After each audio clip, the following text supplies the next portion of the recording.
we neglect evangelism. We met some guys who claim to be reformed. Point out to those people who go to the street, no need. The church were very much concerned of the condition of the church from within. The evangelist has been with all of my mind. Especially when the sound gospel inside the church and also to preach the sound gospel outside of the church. But it's truly reformed.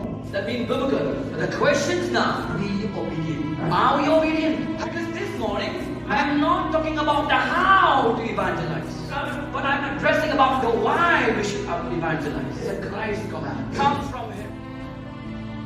Get the truth of the gospel to sinners. You could not buy his heaven. You could not escape hell once. You could not even warn to his brothers. Because the only good news to us that is given to us, if we respond in time, we should repent and believe before we die. We might have Christ as our treasure. Find that gospel. Do we need to go to the cave? We don't need to go anywhere. We have that gospel here. You know that saves you, and the gospel that saves that is found, that the gospel that is found in the scriptures. You may be claiming, saying, I'm a Christian, but not trusting the gospel that is in the scriptures. You may consider your life and think back. Ask yourself, more time or effort. Leave the things around. Delete the dreams, the visions. But you may suppose you focus on those things around. With the gospel that is in the scriptures.